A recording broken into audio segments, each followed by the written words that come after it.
Olá, sejam muito bem-vindos a mais um evento da SBCE, Sociedade Brasileira de Comunicação Emocional. Eu estou muito feliz com esse momento. Nós estamos hoje comemorando mais um ciclo de uma pós-graduação que finaliza no dia de hoje com essa apresentação maravilhosa que nós teremos aqui sobre esse tema que vocês podem ver na tela, que é a importância da comunicação assertiva para o profissional de sucesso. Teremos aqui hoje 10 especialistas em PNL, neurociência, comunicação emocional. Fizeram uma jornada conosco, que foi uma jornada de transformação, uma jornada de muitos aprendizados, em que hoje eles trazem para a gente parte do produto, parte da transformação que eles tiveram nessa jornada. Lembrando que a SBCE, ela tem como foco a comunicação emocional. E nós estamos baseados em 3 pilares principais: a neurociência, a comunicação emocional e a psicologia positiva com PNL. Bacana dizer que nós temos uma jornada acadêmica em que a gente foca a aplicabilidade. Essa pós-graduação, ela é a única no Brasil com reconhecimento do MEC. O professor João Hilton, que estará conosco daqui a pouco, ele foi o idealizador dessa pós inovadora. Nós estamos já na 5ª turma de formação e para o ano que vem teremos muitas novidades que vocês vão ver nas mídias sociais e vão receber aí os contatos do nosso comercial. Então, quero convidá-los hoje para entrarem nesse nosso evento de corpo e alma. É um evento que vai falar de gerenciamento emocional, de comunicação. Vamos passar por questões internas e também questões externas. Vai ser um evento que transformará vocês no final. Então, eu quero convidá-los para estarem conosco nesse momento, fazendo essa jornada conosco e comemorando, que é o mais legal, esse fechamento de ciclo com esses 10 especialistas em PNL que estão aqui hoje. Para começar, não podia ser diferente, vou chamar o nosso mestre, nosso mentor, nosso idealizador, professor João Hilton. Para quem não sabe, ele é escritor, palestrante, professor, ele é mentor de carreiras, ele tem uma jornada muito valiosa na área de terapia, é músico, pianista internacional, e o maior status que ele tem é ser meu amigo. Eu sempre falo isso porque eu acho que é bacana falar isso para mim. Então, eu quero começar esse evento chamando o professor João Hilton, que é uma pessoa que sempre quando fala, ele transforma pessoas. E eu tenho o privilégio de tê-lo sempre pertinho de mim e trabalhar com uma pessoa que eu sou fã é uma alegria. Professor João, por favor, dê início ao nosso evento, que eu quero muito te ouvir novamente. Seja muito bem-vindo. Obrigado, Luiz. Obrigado, viu? Metade do que você falou é gentileza do seu coração, nem sou tudo isso, não. Muito obrigado, muito obrigado a todos que estão aqui hoje no evento, obrigado, pessoal que está aqui hoje fazendo o seu último contato, pelo menos o último contato dentro da sua formação.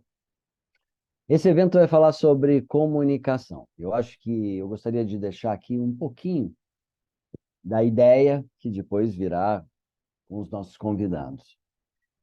Comunicação, para ela ser assertiva, para ela ser positiva, ela tem 2 pilares principais que a gente deve olhar ali. Um primeiro pilar é você conseguir gerenciar suas emoções de forma assertiva. Porque uma comunicação, para que ela aconteça de forma plena, ela vem com palavras, com frases, e ela vem com um comportamento físico, um comportamento emocional. E esse comportamento talvez seja o nosso grande obstáculo na vida. Tenho certeza que muitos aqui que estão ouvindo sabem do que eu estou dizendo. É o grande obstáculo, porque muitas vezes nós sabemos como ser educados, nós sabemos como ser positivos, mas na hora o corpo não favorece. A garganta não favorece, a boca não abre direito, você não consegue ser quem você é naturalmente. E aí começa um grande segredo quando a gente fala de uma comunicação mais performática, de oratória. Porque o grande segredo, no caso da oratória, é você conseguir ser o mais natural possível. Ou seja, resgatar novamente a sua naturalidade. Nós temos um curso aqui que se chama Oratória de Alta Performance. Nós temos turmas aí para o ano que vem. Nesse curso, eu me lembro quando nós fizemos uma outra versão dele, que uma pessoa chegou no primeiro dia e falou assim, João, você vai passar várias técnicas, como que vão ser essas técnicas?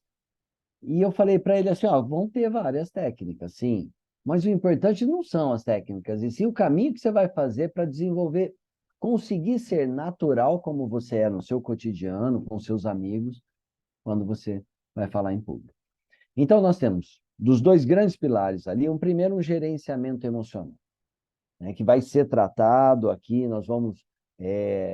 os nossos palestrantes hoje à noite vão trazer esses assuntos, vão falar sobre ansiedade, vão falar sobre vulnerabilidade, sobre saúde mental, sobre resiliência, sobre os papéis sociais. Então, o primeiro cuidado que eu tenho que olhar para gerenciar minhas emoções de forma positiva. Bom, só gerenciar as emoções também não vai adiantar, porque tudo bem, a pessoa está ali falando com você, você consegue ficar quieto, não responder, mas daí você não fala o que você tem vontade. Então, na verdade, é também conhecer essa comunicação assertiva, essa comunicação não violenta. Então, saber realmente usar as palavras, saber usar a linguagem. Eu acho que essa pós, ela priorizou muito isso, o ouvir a linguagem, desde quando alguns temas aqui, que para quem está aqui pela primeira vez, são temas, nomes que talvez vocês nunca tenham ouvido, mas desde quando nós começamos aqui a falar sobre metamodelo da linguagem, sobre assuntos da linguagem, o objetivo do curso era facilitar, conhecer o outro, ajudar o outro através do conhecimento de como a linguagem se comporta para falar sobre as emoções. Então, o que é uma comunicação assertiva? É uma comunicação onde você consegue gerenciar suas emoções e ser assertivo naquilo que você fala. Não enrolar, não ficar dando volta, mas ao mesmo tempo ser gentil na hora da fala, não exacerbar sentimentos negativos na hora, se controlar emocionalmente. É fácil? Não é difícil. Não é difícil, mas é uma constância. Não acontece de um dia para o outro. Não vai adiantar, João, eu quero marcar uma sessão de mentoria com você porque eu quero mudar a minha comunicação. Você vai ter algumas informações numa primeira sessão, para você ter uma ideia do que é isso. Mas é um tempo, é todo dia, é um querer, é um desejar. É passar a se comunicar com pessoas e desejar se comunicar com pessoas.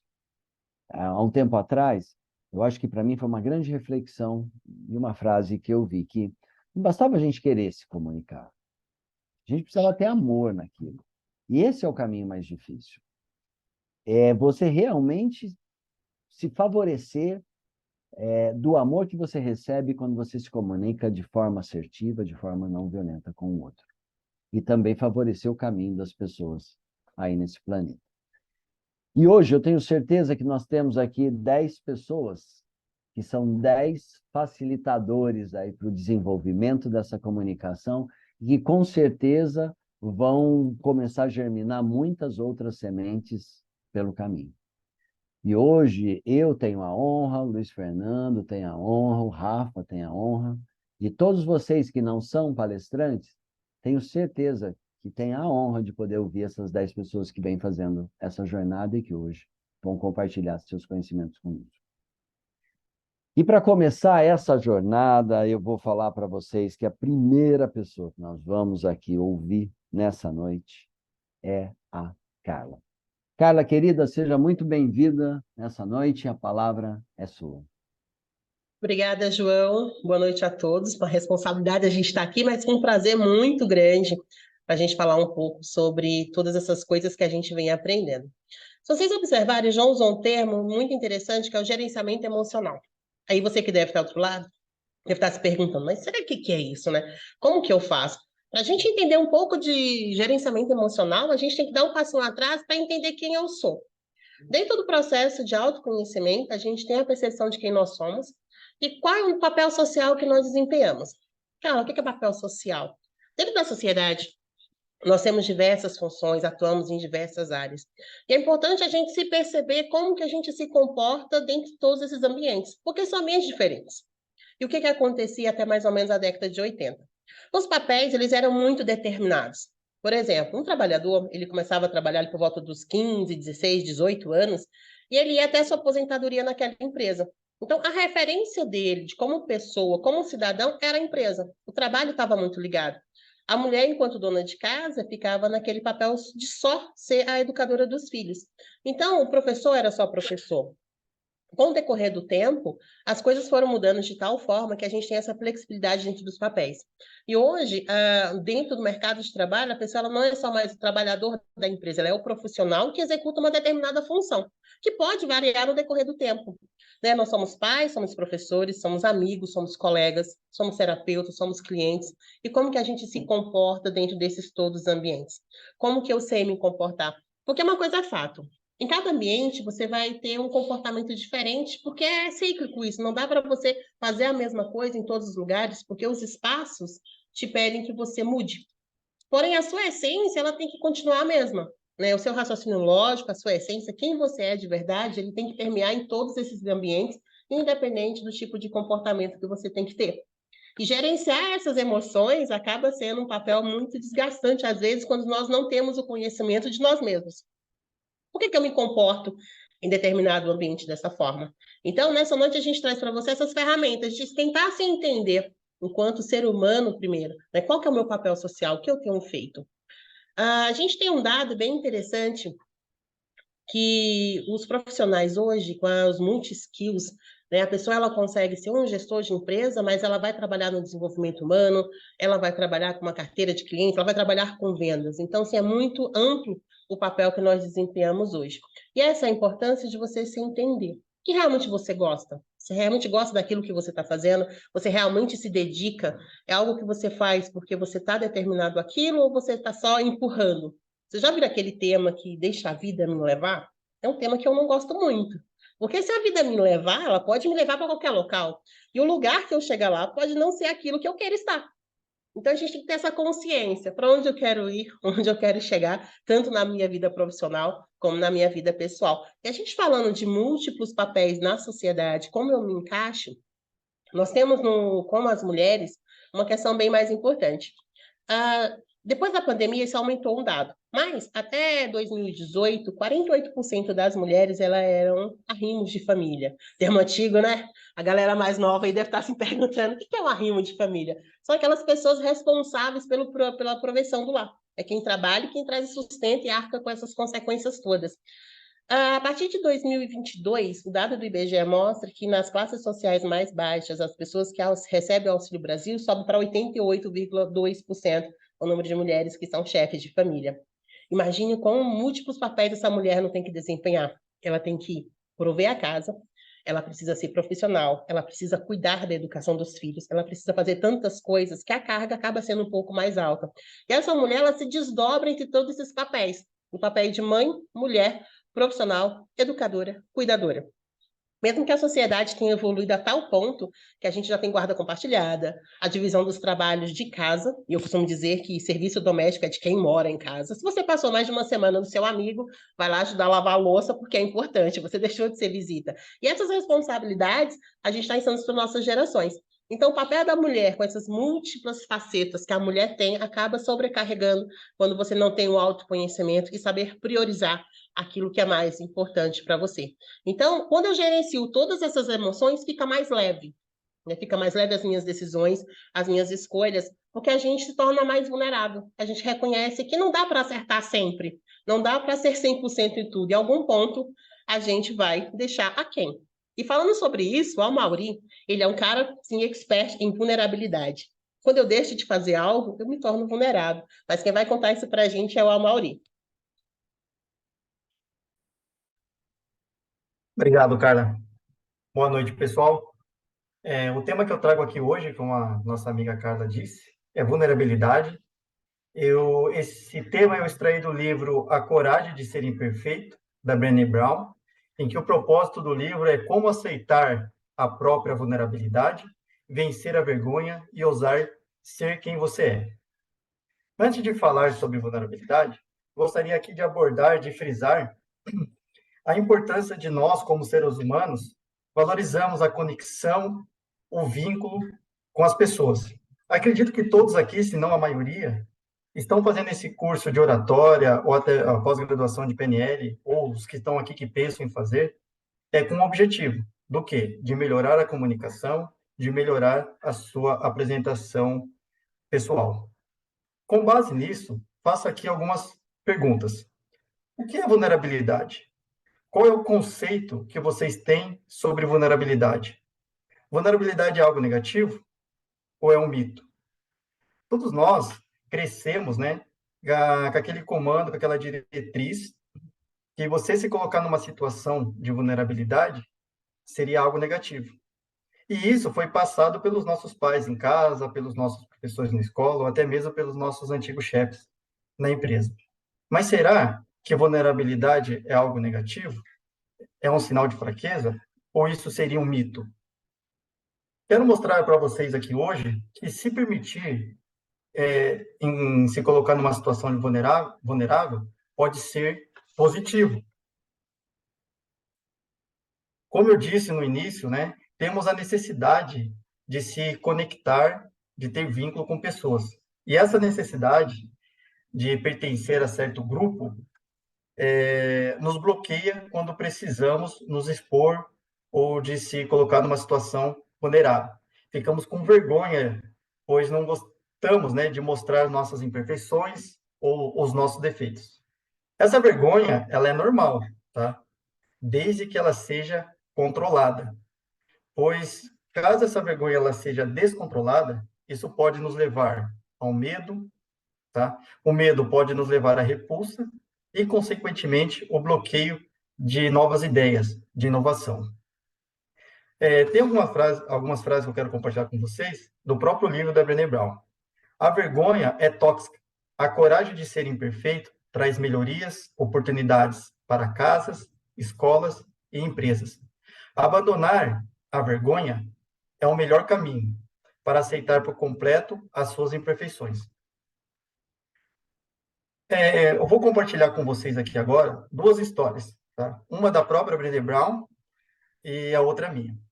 O da Brené Brown, ela é estudiosa sobre o comportamento humano, ela tem mais de 12 anos de estudo sobre isso, e ela já se colocou numa situação de vulnerabilidade, ela já se sentiu vulnerável. E se ela, a Brené Brown, que tem mais de 12 anos de estudo, né, que é guru do assunto, se sentiu vulnerável, quem somos nós? No passado, ela foi convidada para ministrar uma palestra no TED, né? Que é a TED é uma série de conferências que são ministradas em várias regiões, Europa, América, enfim, onde os assuntos que estão em evidência naquele ano, eles pegam um profissional e pedem para o profissional falar sobre o assunto. E esse profissional tem, se não me falha a memória, entre 18 a 20 minutos para falar do assunto. Assunto, às vezes, que pode demorar horas para você falar do assunto. E, nesse momento, ela se colocou numa situação de vulnerabilidade. Ela dividiu isso com os amigos dela, né, com os amigos acadêmicos, parentes, e ela permitiu. E ela foi lá e fez a palestra. Algum tempo depois, os responsáveis, né, pela plataforma do TED, eles entraram em contato com ela, informando que a palestra dela tinha sido classificada como uma das melhores palestras daquele ano, e pedindo permissão se ela poderia colocar a palestra dela na plataforma se ela poderia autorizar colocar a palestra dela na plataforma do TED. De novo, ela se colocou numa situação de vulnerabilidade, mas ela autorizou. E isso foi algo positivo para ela, isso trouxe frutos para ela. Por quê? Quando a palestra dela foi colocada na plataforma, o assunto, né, que ela sempre estudou foi disseminado pelo mundo inteiro. Se não me falha a memória, ela teve mais de 5 milhões de visualizações em curto período de tempo. E isso trouxe várias oportunidades. Então, a partir dessa palestra, ela foi convidada para ser palestrante em empresas, em universidades, ou seja, isso abriu portas para ela. E comigo também, né, não foi diferente. Então, eu tive o objetivo, né, de fazer esse curso de oratória, e o ano que vem eu vou fazer também o curso de pós-graduação de PNL, com o objetivo de melhorar a minha comunicação, de melhorar a minha apresentação individual, porque eu acho que isso vai ser importante para a minha carreira. Bom, pessoal, se colocar numa situação de vulnerabilidade não é fácil. Tá? Realmente dá aquele friozinho na barriga, você preparar uma apresentação como essa, tá? Sempre você sente aquela ansiedade. E se falando em ansiedade, eu vou deixar esse tema para minha amiga Luciene, que irá abordar mais sobre esse assunto. Muito obrigado. É com você, Luciene. Obrigada, Mauri. Boa noite, pessoal. Vou falar de um tema que é um dos assuntos mais falados nas pesquisas ultimamente. A ansiedade é algo que ou você tem, ou você conhece alguém que tem, não é mesmo? Ansiedade é um sintoma muito natural do ser humano. Todas as pessoas vivenciam esse sintoma. No dia a dia, acontecem ações que é comum gerar um tipo de ansiedade. Se você vai participar de uma entrevista de emprego, gera uma ansiedade. Vai participar de uma palestra, ou até mesmo se preparar para o nascimento do seu filho.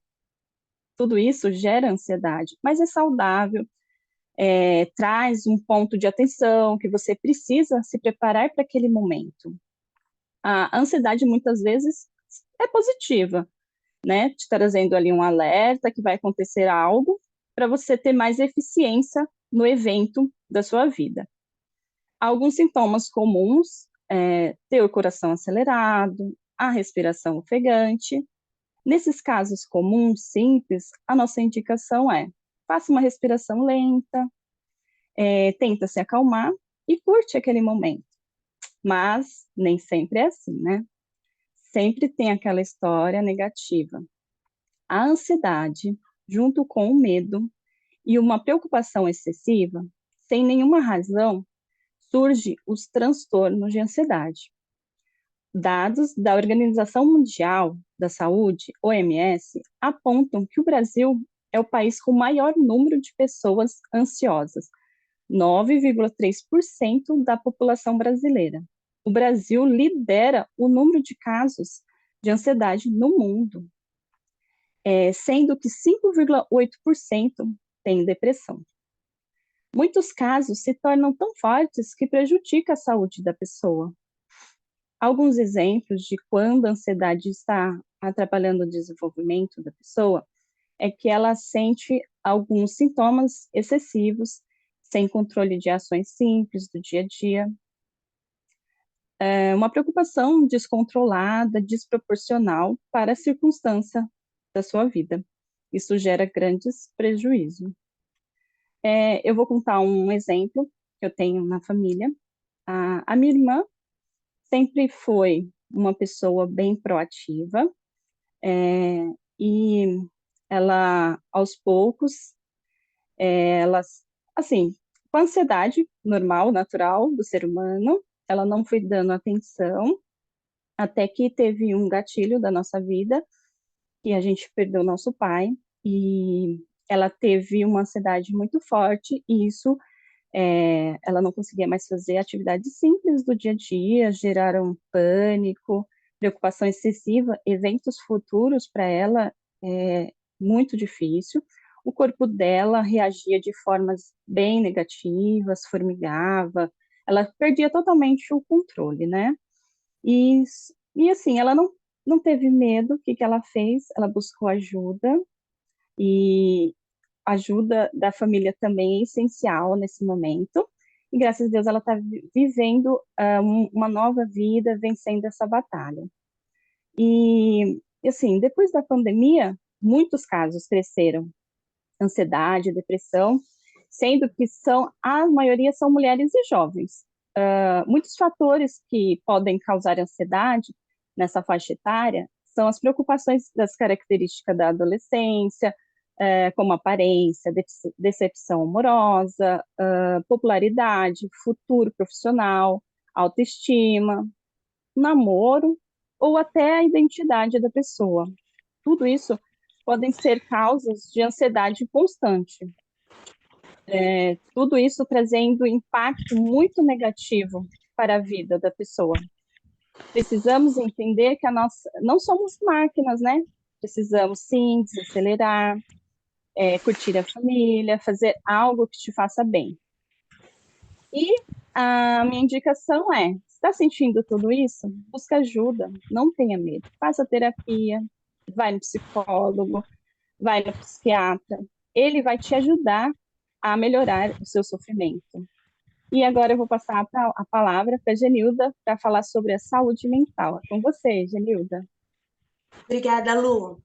Ai, ai, ai, essa ansiedade, hein? Como é que nós podemos fazer para gerenciar e organizar o nosso tempo para ter uma boa saúde mental? Atualmente, a baixa qualidade da saúde mental no trabalho é um problema bem conhecido. Excesso de demanda, grande volume de cobranças, desgaste físico, mental, envolvimento emocional e outras questões acabam causando diversos transtornos de ordem psicológica. Dessa forma, é muito comum resultar em estresse, ansiedade, depressão e a tão conhecida síndrome de burnout. É fundamental lembrar que possuímos responsabilidades nas nossas escolhas. No livro Os 7 Hábitos das Pessoas Altamente Eficazes, Steve Covey relata que somos livres para escolher e, consequentemente, responsáveis pela nossa felicidade. Ou seja, sua vida é o resultado das suas próprias escolhas. Você é o protagonista da sua vida. Sendo assim, a necessidade de definir claramente o seu objetivo, saber o que você quer, onde você quer chegar, comprometer-se com o que é prioridade.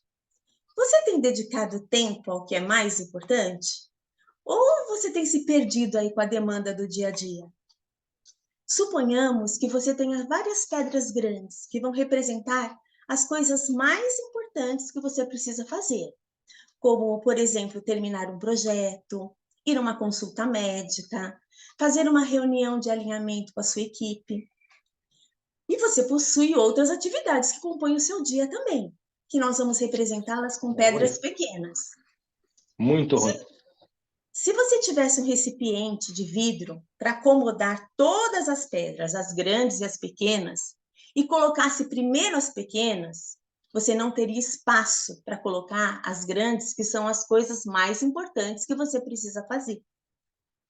Porém, se você primeiro colocar as grandes e depois for acomodando as pequenas, você conseguirá colocar todas, e caso uma ou outra pedra pequena não couber, você pode remanejar para outro dia, porque não é algo tão importante. Então, foque nas prioridades. Elimine o que é irrelevante. Planeje a sua semana. Seja fiel nas suas prioridades no momento da sua escolha. Isso vai ser fundamental para a sua vitória pessoal. Somos seres integrais e multidimensionais. Possuímos 4 dimensões que são corpo, mente, coração e espírito. E eles precisam estar alinhados, em equilíbrio. Agora, eu quero te convidar para fazer uma reflexão, uma análise. Se você está conseguindo manter essas 4 dimensões em equilíbrio. Vamos lá? A primeira é o corpo. Você tem tido tempo para fazer exercício? Um bom tempo de descanso? Uma nutrição adequada? Hidratação? A segunda é a mente. E aí ela pode se subdividir em cultura e conhecimento. Uma boa leitura, estudo, aprender coisas novas, ouvir uma boa música, ir às exposições, conviver com a natureza. A terceira é o coração, sentimento, relacionamentos, coisas para interagir, fazer junto, se divertir com as pessoas que você ama, tempo de qualidade com a sua família, com os amigos. Pode ser indo ao cinema, num passeio, jogando um jogo de tabuleiro ou simplesmente desfrutando de uma boa conversa. E o quarto é o espírito, tempo de meditação. Independente da sua crença, a sua conexão a um ser superior. Steve Covey tem uma frase que diz o seguinte: nenhum investimento é mais poderoso do que o investimento em nossa própria pessoa. Somos o único único instrumento de que dispomos para viver e contribuir. Mas como manter esse instrumento afinado? Para isso, você vai precisar de flexibilidade, resiliência.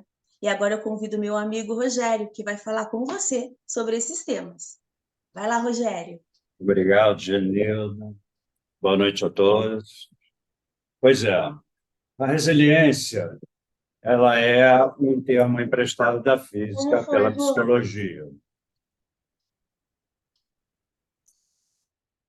E ela se refere à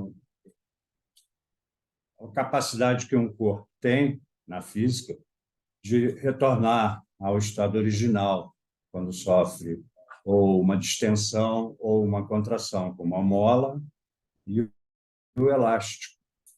Assim, uma pessoa, a psicologia tomou essa metáfora para significar as pessoas que têm a capacidade de se recompor depois de um baque, depois de uma vicissitude, depois de um percalço da vida. As pessoas precisam ser capazes de se recompor rapidamente, porque a gente mede a capacidade de resiliência exatamente pelo tempo entre a queda e se erguer. Já a flexibilidade é como o exemplo da água. No estado de gelo, ela, se você for uma lâmina fininha, você toca, ela quebra. Se for uma pedra grande, você joga no chão, ela espatifa. Já se ela estiver no estado líquido, ela tem a capacidade de bypassar todos os obstáculos. Nada detém a água. Ela vai até onde o objetivo dela está. Assim como na resiliência, a pessoa se recompõe e segue em direção ao seu objetivo. Já a neuroplasticidade, ela tem a ver com as conexões neurais dentro do cérebro, na calota do córtex cerebral. A neuroplasticidade se refere às conexões entre os neurônios. E o mais importante do que a quantidade de neurônios que a gente tem é a complexidade, é o número de conexões entre eles. Isso é que vai fazer a complexidade neuronal. O exemplo bom seria uma quebra-cabeça de 1000 peças que uma criança de 8 anos rapidamente domina. Já um jogo de xadrez com apenas 16 peças para cada lado, qualquer pessoa, mesmo um campeão mundial, pode ser vencido. Como foi o caso do Deep Blue, supercomputador, que ganhou de Kasparov, mas perdeu para o Mequinho, nosso campeão compatriota. Assim, como disse Charles Darwin, não é o mais forte nem o mais inteligente, mas o que tem a melhor capacidade de se adaptar que vencerá. Não é isso mesmo, Juliana? É isso mesmo, Rogério. Obrigada. Eu penso que a única certeza que a gente tem é que o mundo está em constante transformação e que se adaptar é preciso. Gente, que reflexões profundas até agora. Obrigado a todos por nos guiarem até aqui, por temas tão importantes e atuais como os que falamos até agora. Falamos então sobre os papéis que desempenhamos na sociedade, especialmente a evolução do papel da mulher. A Carla nos trouxe dados que grande parte da população está se tornando as mulheres como chefes de famílias. Isso tem transformado bastante o papel da mulher. Falamos também sobre vulnerabilidade, né? E seu real significado. Ser vulnerável não significa sinônimo de fraqueza. Pelo contrário, significa que você tem uma oportunidade. Como você quer encarar a sua vulnerabilidade daqui para frente? E você, tem coragem de ser imperfeito? Falamos também sobre a ansiedade. Essa tal ansiedade. Um termo tão usado hoje em dia, principalmente depois da pandemia. Segundo os dados da OMS, nós lideramos o triste ranking de ser a população mais ansiosa do mundo. Não tenha medo de falar sobre ansiedade. Ao primeiro sinal, procure ajuda. Abordamos também a importância da saúde mental e como isso afeta a nossa vida. Recebemos preciosas dicas de como manter nossas 4 dimensões alinhadas: o corpo, mente, coração e também espírito. E sobre as prioridades, como você tem gerenciado suas pedras grandes e pequenas? Fomos também convidados a sermos protagonistas das nossas próprias histórias, na nossa própria vida. Falamos também sobre resiliência, sobre os comportamentos de resiliência e de flexibilidade. Rogério acabou de trazer para a gente a importância desses comportamentos na nossa vida. Percebam então, gente, que até agora a gente falou sobre as questões internas, ou seja, questões do nosso ser. Olhamos para dentro com reflexões profundas, as nossas questões mais individuais. E agora seguiremos com o tema de comunicação, ou seja, para fora. Como é que a gente externa tudo isso? Como é que a gente se comunica? Como é que a gente externa a nossa comunicação? E a gente vai falar sobre a arte de nos comunicarmos. E por falar em comunicação, quem nunca ouviu falar da frase "quem não se comunica se estrumbica"? Isso mesmo, uma famosa frase do velho guerreiro Chacrinha. A comunicação, como ele já dizia, desempenha um papel crucial em todas as áreas da nossa vida, seja no âmbito pessoal, profissional ou social. Ela é essencial para o nosso desenvolvimento, para desenvolver as nossas relações, permitindo construções e até mesmo os vínculos afetivos. Hoje, mais do que falar sobre comunicação, a mensagem, o emissor e o receptor dessa comunicação, a gente vai tratar a comunicação na prática. E a gente traz os temas comunicação assertiva, oratória, a gente vai receber preciosas dicas de como, de como conduzir uma comunicação, persuasão, falaremos de comunicação persuasiva, afinal, é uma virtude ou um defeito uma comunicação persuasiva? E por último, e não menos importante, a comunicação violenta. E agora, para estreitarmos os nossos saberes, eu convido o Reison para falar sobre comunicação assertiva. Reison, é com você. Oi, Ju, obrigado, boa noite a todos. Vamos falar sobre comunicação assertiva, iniciar essa jornada falando de comunicação. A comunicação assertiva, em resumo, é a comunicação de ideias, diálogos, emoções, de forma clara e compreensiva. Então, sempre que nós vamos comunicar alguma emoção, falar sobre algum tema, é importante que a gente faça essa comunicação de forma clara e compreensiva. E entrando principalmente na parte de comunicação assertiva, eu gostaria de trazer 5 dicas para desenvolvermos essa comunicação assertiva, seja em um diálogo, seja em uma palestra, seja em uma exposição de uma ideia, seja em uma reunião de negócios, reuniões com equipe. Essas dicas são importantes para que nós consigamos nos comunicarmos de forma assertiva. Então, a primeira dica que eu gostaria de trazer é a questão de adaptação das palavras e do nosso discurso ao público que nós vamos falar. Então é importante que, neste momento, a gente consiga entender qual é o público que nós estamos falando, com quem nós estamos nos comunicando, para que com isso a gente consiga colocar as palavras de forma assertiva. Então, se a gente vai usar uma comunicação mais formal, com um público mais formal, se a gente vai conseguir desenvolver uma linguagem ou até uma comunicação mais informal, ou se a gente vai precisar usar uma linguagem mais técnica. Então, principalmente quando nós vamos nos comunicar numa reunião com a equipe ou fazer algum tipo de palestra, é extremamente importante que a gente conheça nosso público, com quem a gente vai se comunicar. A segunda dica que eu gostaria de trazer é nós nos atentarmos à tonalidade da nossa voz. A nossa voz, como o João bem trouxe, é um instrumento, a gente tem que utilizar ela de forma muito consciente.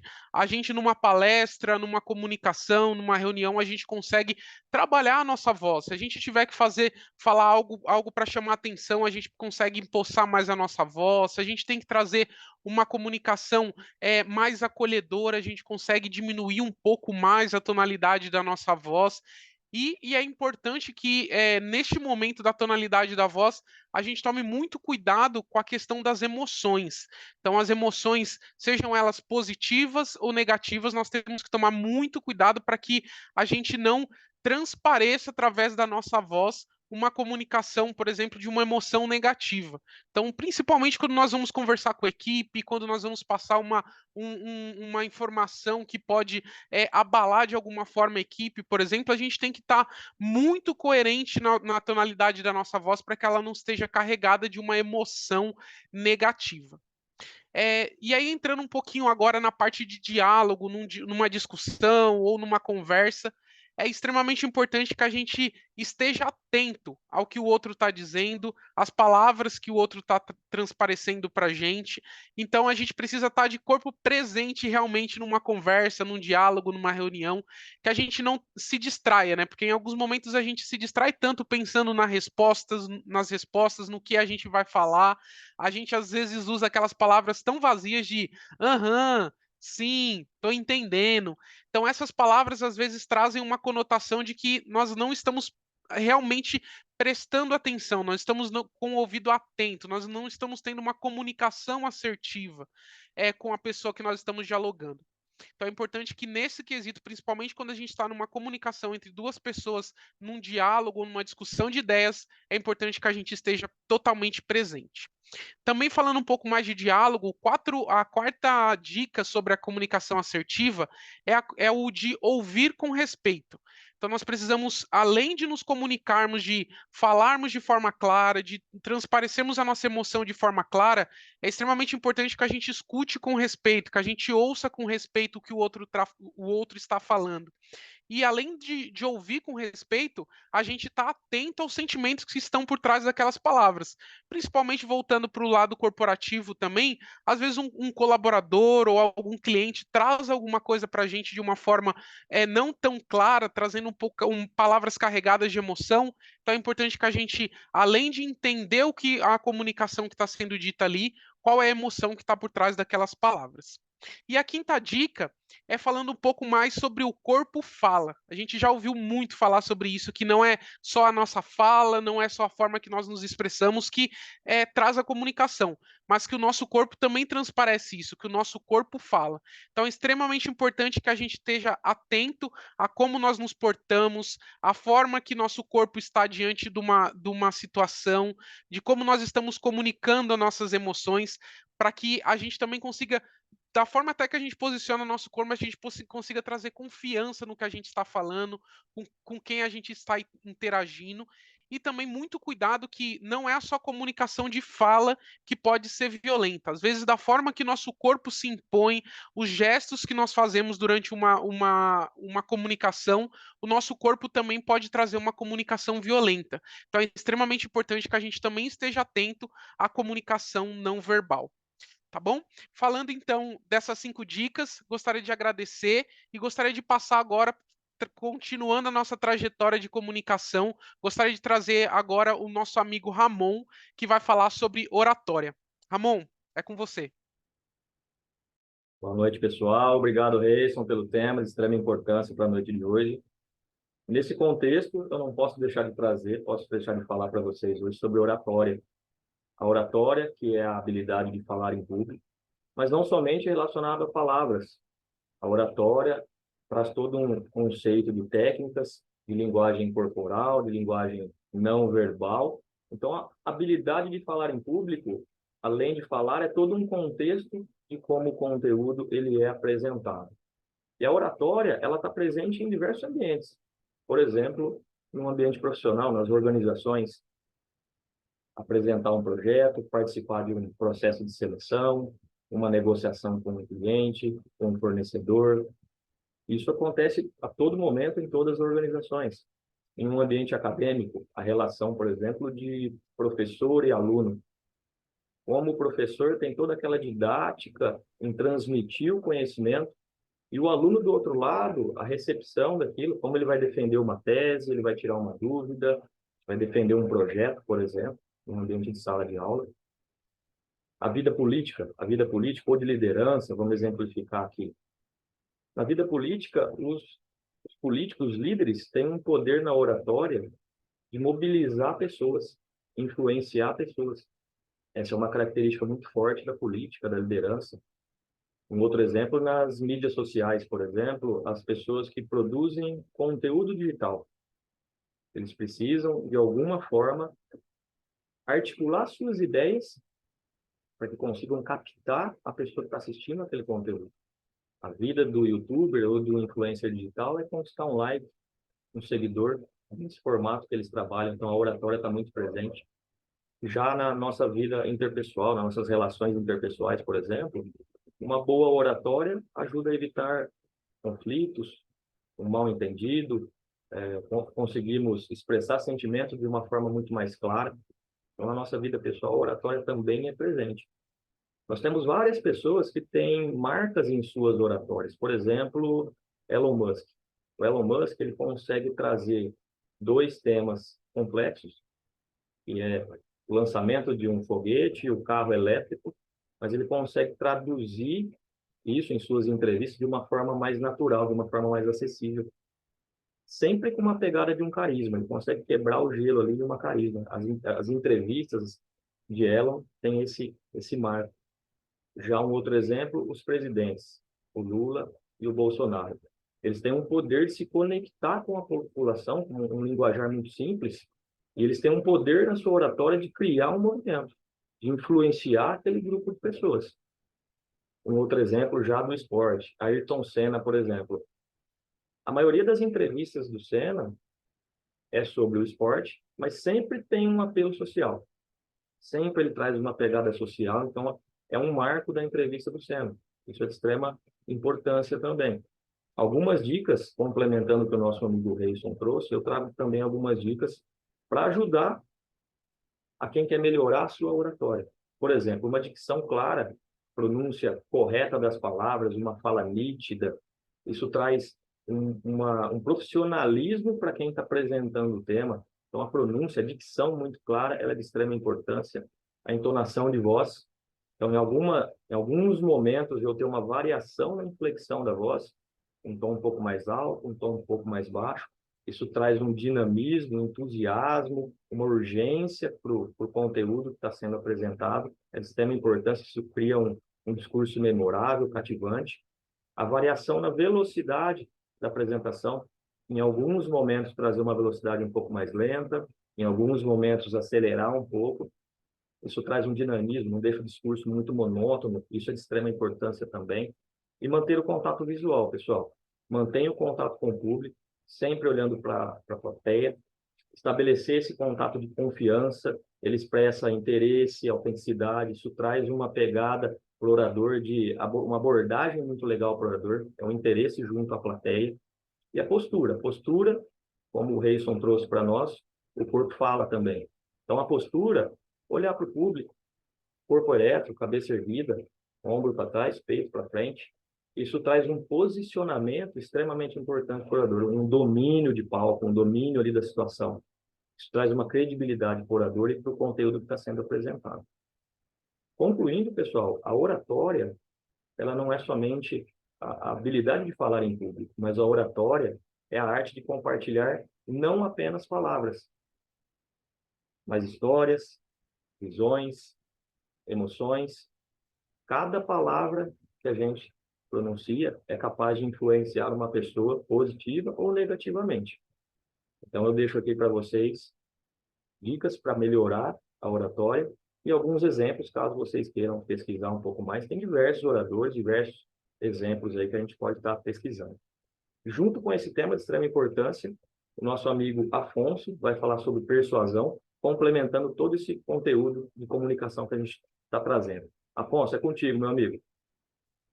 Muito obrigado, Ramon. Boa noite, pessoal. Para começar falando de persuasão, eu vou apresentar uma breve história aqui para vocês, tá? Havia uma cigarra que passou todo o verão a cantar, aproveitando os agradáveis fins de tarde e curtindo o tempo todo de forma despreocupada. Mas quando chegou o gelado inverno, a cigarra já não estava mais alegre, pois estava com faminta e tremendo de frio. Assim que foi pedir ajuda à formiga, que havia trabalhado muito naquele verão, Pediu que a colega lhe desse alimento e abrigo. Ao que a formiga lhe perguntou: O que você fez durante todo o verão? Estive a cantar, respondeu a cigarra. E a formiga lhe deu uma resposta grosseira. Pois então, agora dance. Por mais que a cigarra tentou, ela não obteve sucesso na sua persuasão. E aí muita gente acaba confundindo a persuasão com a manipulação. Mas, de fato, qual que é a diferença entre elas? Primeiro, eu vou começar falando sobre a manipulação, que tem o intuito simplesmente o benefício do próprio manipulador. E para isso acontecer, não há limites na quantidade de mentiras que podem ser contadas. Já a persuasão nada mais é um ato de convencer alguém sobre alguma coisa ou fazer com que essa pessoa mude de comportamento ou opinião. O conceito de persuasão está intimamente ligado com crença e convicção, porque persuadir alguém significa fazer com que essa pessoa acredite ou aceite uma determinada ideia. Além disso, a persuasão também pode convencer alguém a tomar um certo tipo de atitude. A expressão poder de persuasão remete para a capacidade de alguém persuadir outras pessoas. É uma forma de comunicação estratégica que é feita de argumentos lógicos ou simbólicos. Assim, a capacidade de argumentação e a retórica são essenciais para conseguir persuadir alguém. Uma característica muito importante no âmbito da liderança. Um líder eficaz deve saber como persuadir outras pessoas, para que elas sigam suas instruções e o caminho às instruções indicadas. E claro, como o pessoal trouxe alguns exemplos, também vou utilizá-lo alguns aqui para traduzir a teórica, né? Um exemplo aqui é quando um líder está com coaching, um coach está com coaching. Se ele não tem uma oratória boa, se ele não sabe trazer fatos, se ele não sabe trazer exemplos, o coaching não vai saber qual caminho seguir, qual caminho perseguir ali. Um outro exemplo é um advogado com um júri. Imagina que um advogado está defendendo seu cliente e não tem um poder de persuasão bom. Ele não consegue se comunicar muito bem. O seu cliente estará condenado muito antes da finalização do júri. E um último exemplo aqui é quando o time está com prazo muito apertado. Às vezes o líder tem até uma ideia boa, tem uma proposta boa, só que se ele não souber persuadir o time de uma forma correta, o time pode até entregar um trabalho, mas no final ele vai ter um time desanimado, um time insatisfeito, e de nada vai ter valido aquele gás que o time deu. Podemos e devemos fazer uso da persuasão, quebrando aquele tabu que é usado somente para o mal, mas buscando atingir as metas do nosso dia a dia. Agradeço pela oportunidade e, para finalizar, vou chamar minha colega Cibele, que irá falar sobre comunicação não violenta. Ferramenta essa que é muito utilizada para priorizar o fortalecimento de laços e a continuidade de bons relacionamentos. Muito obrigada pela palavra, Afonso. E é isso mesmo, né? Quanta coisa a gente já não tem falado nessa noite. E a comunicação não violenta, ela também pode ser chamada de comunicação colaborativa, que é um processo desenvolvido para que houvesse uma comunicação empática, em que as pessoas envolvidas se sentissem à vontade para se expressar de forma livre e clara. Essa técnica de comunicação foi desenvolvida pelo psicólogo Marshall Rosenberg, que inclusive tem um livro renomado com o mesmo tema, e eu super recomendo a vocês para quem quiser se aprofundar um pouquinho mais no assunto, em que consiste em expressar-se de forma a não ofender os outros e nem a nós mesmos.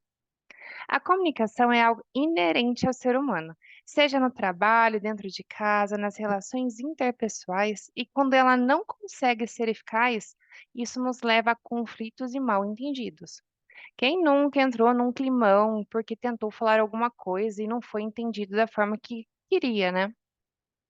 Para que isso fosse amenizado, a comunicação não violenta foi estruturada em 4 principais pilares, sendo eles: observar o que está acontecendo em uma determinada situação sem fazer julgamentos ou avaliações, estar cientes dos sentimentos que temos perante o que está acontecendo, tomar a consciência da necessidade por detrás daquele sentimento e fazer uma solicitação de maneira adequada e eficaz diante daquilo que está sendo comunicado.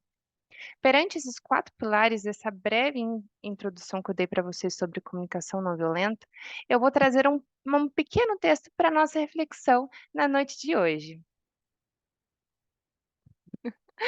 Uma senhora estava sentada no restaurante observando com interesse o cardápio. E depois de consultá-lo, resolveu fazer o pedido, solicitando ao garçom uma sopa, que lhe pareceu muito saborosa. O garçom solícito lhe serviu a sopa, afastando-se em seguida. Quando ele se aproximou novamente, a mulher o chamou com um gesto e rapidamente ele atendeu. Em que posso lhe ajudar, senhora? O senhor poderia, por favor, experimentar a sopa? Mesmo descrente daquele pedido, o garçom perguntou com amabilidade se havia algo de errado com a sopa e se ela não agradava a cliente. No caso, por favor, garçom, experimente essa sopa. Raciocinando rapidamente, o garçom, em questão de segundos, supôs que a sopa estava fria e não teve dúvidas ao perguntar à mulher, não sem antes desculpar-se pelo ocorrido. Desculpa pela sopa fria. Não se preocupa, não há problemas. Eu vou trazer outra para a senhora. A sopa não está fria. Você poderia, por favor, experimentá-la? Não era comum um garçom experimentar a refeição de um cliente, mas a senhora insistia demais para que ele provasse aquela sopa. Sem graça e sem saber qual era o motivo daquele pedido, e não sabendo que atitude tomar, por achar ter esgotado todas as suas deduções, resolveu então perguntar para aquela senhora: se a sopa não está ruim, não está fria, diga-me qual que é o problema da sopa. Se for necessário, eu te trago outro prato sem nenhum problema. Desculpe-me insistir mais uma vez, mas se você quer saber qual é o problema com a sopa, você deve prová-la. Diante de tamanha insistência, o garçom se rendeu ao pedido da senhora, sentou-se à mesa ao lado da mulher e, alcançando o prato da sopa, colocou na sua frente. Ao procurar uma colher, olhou de um lado, olhou de outro, mas não havia nenhuma talher, nenhum colher. E antes que ele pudesse se pronunciar, a mulher então declarou: entendeu agora? Falta uma colher. Esse é o problema da sopa. Eu só não consigo tomá-la. E essa história nos mostra com muita facilidade como muitas pessoas se comunicam sem clareza, com rodeios, de formas não objetivas, achando que os outros vão entender o que a gente está dizendo ou está pensando.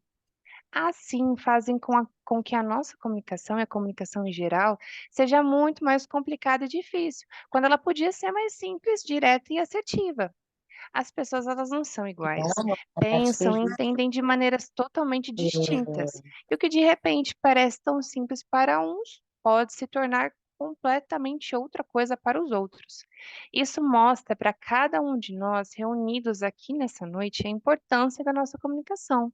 Então eu deixo uma pergunta aqui para vocês pensarem depois na casa de vocês. Vocês têm apenas falado ou de fato vocês têm se comunicado?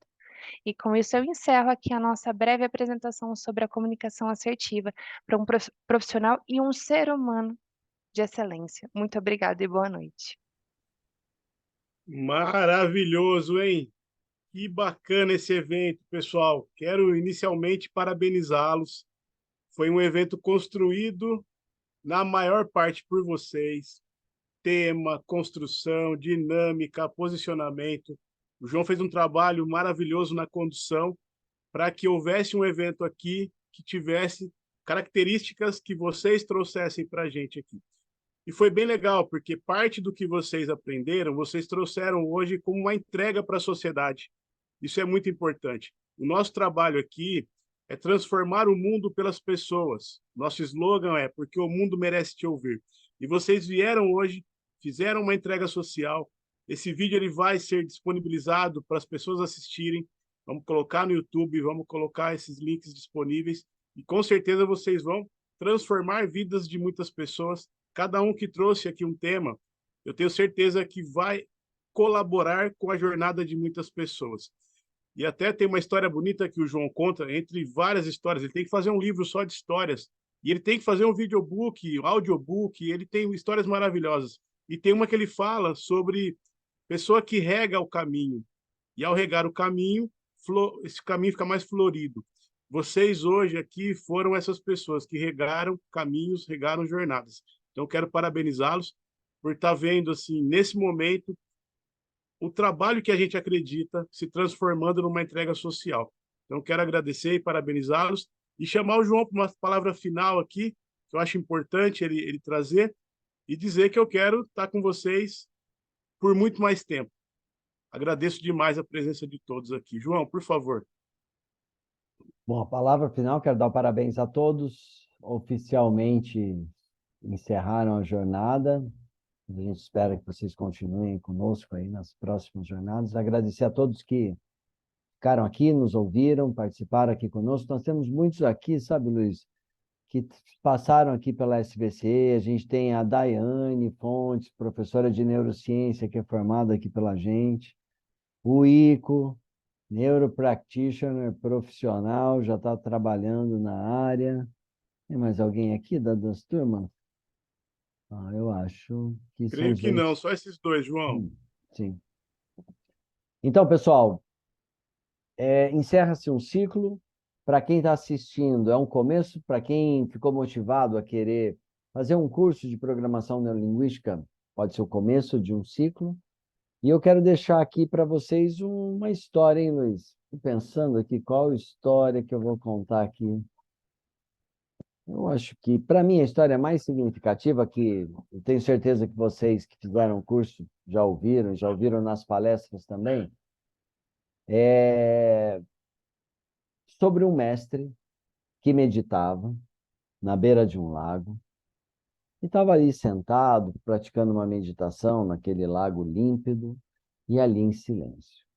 Até que chega, pelo caminho, um rapaz que ficou sabendo que aquele mestre, por conta da meditação que ele fazia, ele já havia se comunicado com Deus, falado com Deus. Então, aquele rapaz na estrada, ele estava atrás daquele mestre, do homem que havia, através da meditação, conversado com Deus. E ele chegou até o mestre estava em silêncio, ele chegou e deu um cutucão no mestre. O mestre tomou um susto na hora com aquele cutucão, falou: meu rapaz, o que está acontecendo? Como que eu posso te ajudar? E o rapaz diz assim: mestre, eu quero ser seu discípulo. E o mestre falou: mas qual o motivo você quer ser meu discípulo? Por quê? O que você gosta em mim? Não, porque o senhor se encontrou com Deus. E eu também quero me encontrar com Deus. O mestre falou: o seu desejo é se encontrar com Deus. Pegou a cabeça do rapaz e enfiou dentro do lago. E era um mestre forte ali, ficou segurando a cabeça do rapaz, e o rapaz se debatendo, se debatia para cima, se debatia para baixo, e o mestre olhando no relógio, coordenando o tempo. A gente aguenta ficar mais ou menos um minuto assim nessa situação. E ele deixou o rapaz no extremo que o rapaz poderia aguentar. E tirou a cabeça dele de dentro do lago. Olhou bem para ele, o rapaz estava desesperado, com os olhos bugalhados, e ele falou: agora, rapaz, nesse momento, pense rápido, o que mais você desejou agora, lá embaixo? E o rapaz falou: eu desejei ar, muito ar, eu precisava demais de ar. E aí o mestre falou: então tá bom, meu rapaz, vai embora para sua casa e volta a me procurar quando o seu desejo em encontrar Deus for tão grande quanto foi o seu desejo por ar agora, nesse momento. Então, com isso, eu acho que essa história fala do desejar muito, de aquilo que desejamos, podemos alcançar se fizermos uma jornada constante, efetiva, diária, e eu acho que é isso que muitos aqui estão buscando. Então, pessoal, a minha parte encerro. Muito obrigado a todos que estiveram aqui. Não sei se o Rafa vai deixar a palavra dele aí para a gente, mas eu passo a bola agora aí para o Rafael Bastos. Muito obrigado a todos. Beijo aí no coração de vocês. Eu acho que tanto o João quanto o Luiz já trouxeram isso de uma forma muito significativa. Eu também já passei por toda essa jornada, e eu me lembro do primeiro curso que eu fiz com o João de comunicação há 8 anos atrás, e da forma como isso impactava negativamente a minha vida. Então, assim como a gente viu a evolução das pessoas aqui hoje, e o quanto que isso começa a impactar, principalmente a vida profissional, né, que Eu que estou muito inserido dentro de ambientes corporativos, digamos assim, não adianta você ser só um bom profissional, mas também mostrar o bom trabalho que você faz. E comunicar de uma forma assertiva o bom trabalho que você realiza. Obviamente, isso te coloca numa vitrine, isso te dá visibilidade dentro de um ambiente corporativo e certamente vai contribuir com o avanço de sua carreira de uma forma muito mais acelerada que aconteceria até então. Então, queria super agradecer, pessoal. Obrigado por estar aqui na sala junto comigo. Foi demais ver a evolução de vocês. E fica aqui o nosso abraço, o nosso convite também para quem estava nos assistindo. Deixei um forms aqui. Se quiserem bater um papo com a gente, conhecer um pouquinho mais como é que funciona a SBC, a nossa formação, a gente entra em contato com vocês, tá bom? Super abraço, obrigado e boa noite para vocês. Valeu, abraço a todos, boa noite.